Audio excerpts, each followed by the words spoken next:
You took Underoutfit from 50K per week to 1 million per week in a Yeah. matter of like 12 months.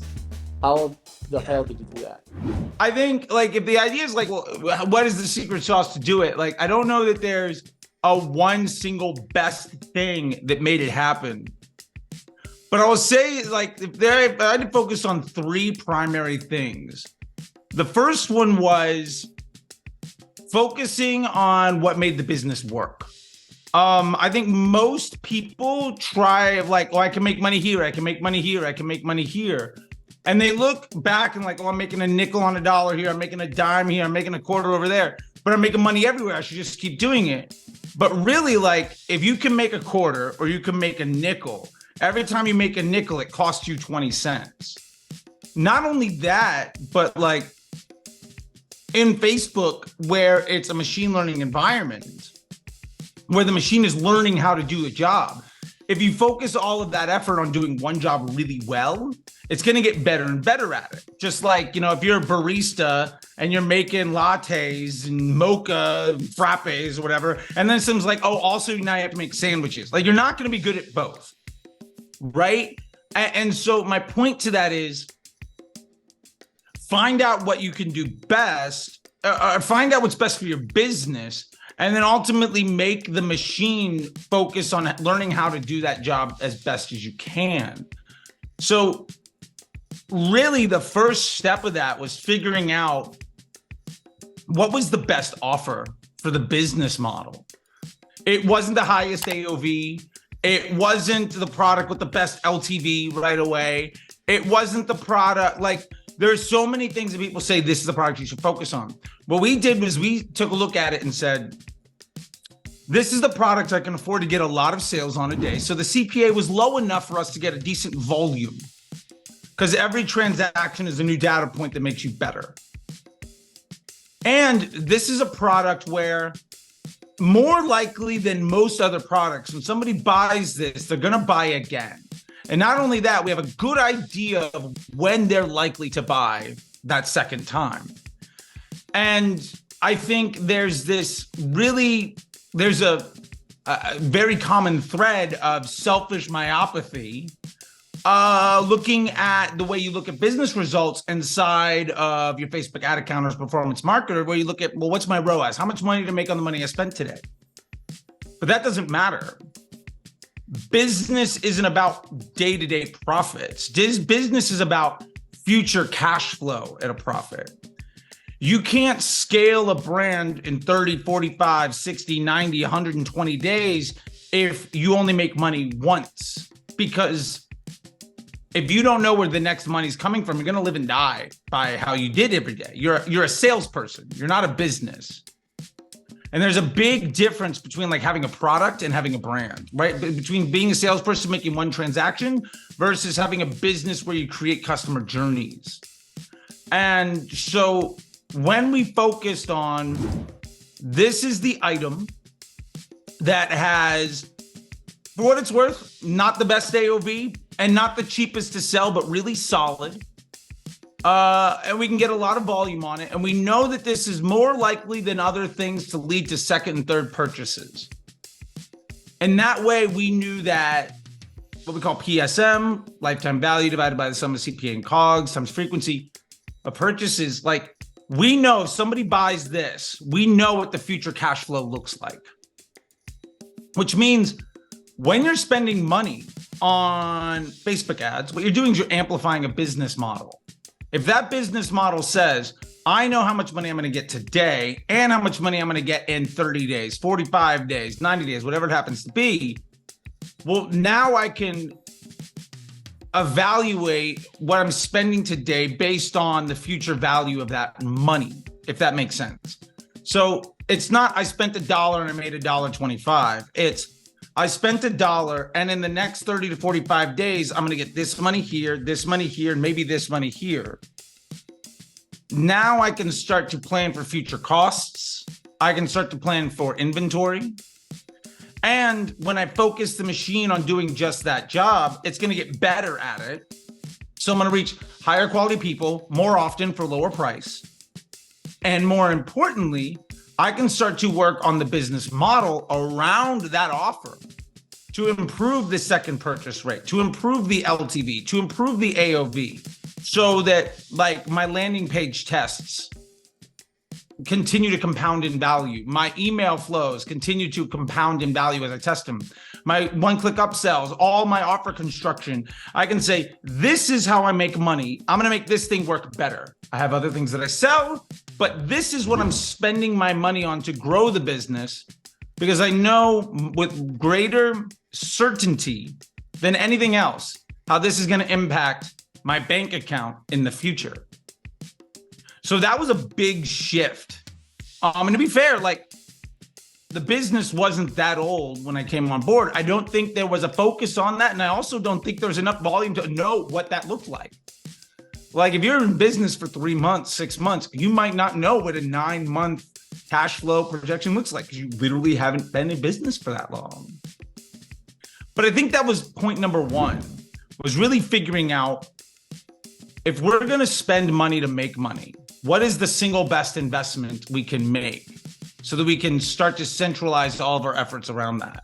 Let's say that I'm a small business right now trying to grow. How will I go about the metrics that I have to know in order to put my business in a position to scale? Yeah, I mean, the key metric that I look at when analyzing any business opportunity is a metric called profitable scaling margin, or PSM. And basically, it's what's the lifetime value of my customer divided by the sum of, or divided by this other equation, which is cost per acquisition, cost to produce the goods, and how often does somebody buy it? So for instance, if I know it costs me $10 to make a product and it costs me $40 to sell that product, and the average person buys 2.5 times. Well, that's 10 plus 40, that's 50 times 2.5, that's $1.25. If I know that customer is worth $200, well, now I know every time I spend $125, I'm going to make $200, and I know when that future money is coming. Now, if I'm a young company, a lot of people say, well, I'm young, I don't have LTV, I don't know what it is. My response is, that's complete nonsense. If you want to know your LTV, it's really simple. What is your total revenue divided by your total customers? That's your total LTV. If you don't have a more sophisticated number than that, that's a completely accurate way of looking at things. And then you can just simply say, okay, great. Now, what product when somebody buys this product, what's the product that most likely lends itself to somebody buying a second time? If I start to sell that product, more than likely my future cash flow is going to look better because a higher percentage of the money I spend today is not only going to bring me money back, but also going to bring more of its friends in the future. And I know when they're going to stop by and present themselves. So I can start to predict and project and plan for 20 days, 30 days, 40, 90, whatever it is. But I think that's the thing that most people need to start focusing on. Even if you're brand new, if you have 3 products or 100, is if you look at that equation, that ultimately tells you how much more money could you spend per acquisition of a transaction in your business. And if it's 5% or it's 105%, now you have a very good idea of how much more money you could spend on an average basis. So say it's my PSM is a 1.1. I know I could spend 5% more tomorrow. And if I make 0 extra sales with that added spend, I'm still profitable. And odds are, if you spend an extra 5% every day, you're probably going to see at least 1 extra sale. And you'll get better and better at maximizing the volume of that opportunity. And for what it's worth, as you improve it, that number should get better and help you scale more. Like when we started, I think it was like a 1.3. And by the time it was at like $1 million, it was like over a 2. Like every dollar we spent was worth $2, which is just crazy. Wow. That's super interesting. I want you to explain how, because you said that in order to get to this point, you need to identify this, let's call it a hero product. Yeah. That is the most likely to get the second purchase in that customer journey. So how, if I'm a brand right now listening to this, how will I go about identifying this product in my store? Well, there are a lot of fancy pieces of software you can pay a lot of money for. There's Lifetimely. You can get somebody, a great CPA, to analyze all of your receipts. That'll totally work. If you want to do it for free, the easiest way is to take a look at the receipts. Like if you have WooCommerce or Shopify or something, you know that's a new customer versus a returning customer. Awesome. Let me identify all the people that are returning customers. Let me now isolate just what they bought on their first transaction. That could be like a CSV, just like a list. Let me put that into a word cloud. What's the biggest word? That's your most commonly selling product on a new customer that turns into a second purchase. I mean, hopefully it's not large or like red. Like you have to take some of those things out. You know what I mean? But in Underoutfit's case, is it bra? Is it cami? Is it panties? Whatever it is, right? If it's a dog, is it dog food? Is it a treat? Is it, peanut butter? Whatever it is, right? Done that with businesses over and over again. But that's something where like you could legitimately do that really, really fast. And now you're basically saying, of all the people that bought multiple times, what was the most common thing bought the first time? You don't need to be any good at math to understand that that's probably the best thing. That's the thing that most heavily indexes to a second purchase. So just start focusing on that. If you are a nerd and you've got more things, you can dive deeper. But like probably 80% of folks, that's probably the simplest way to get started. I remember when I was working in an agency that one of my friends had a client. This is a true story. She had a client and it was a fashion brand. The client was making around 100K per month. And they were solid. And I remember we will go over the ad account and I was looking at the ads. I noticed that there was this ad that was absolutely crushing it, right? It was winning by far. And the ad was promoting a product that was completely sold out. And it was still the winning ad, even though they had not been selling that product for months already. And that was basically the ad that took people to the store to buy other products. And that is exactly what, right?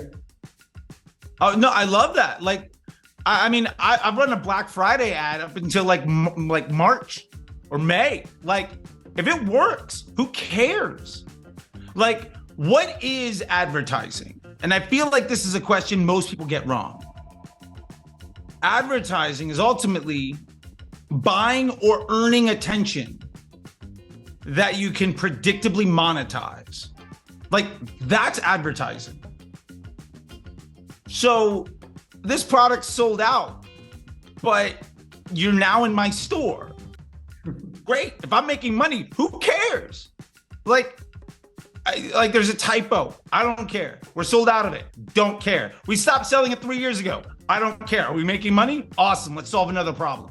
Like, that's amazing. And I love that story. And I'll bet you there's 1,000 accounts out of 1,001 where something like that is happening, where somebody just turned an ad off because somebody in the business said, oh, we can't support this, let's turn it off. And it was objectively better for the business than at least one other ad running in that ad account. And basically, by doing the right thing, they decided to make way less money. And if you're not thinking about it in numbers, if you're not thinking about it in money, then you're not thinking about it like a business owner. And you should be mindful of the business if you're a business owner. And not only they're seeing the numbers, right? They're seeing that it's working. But what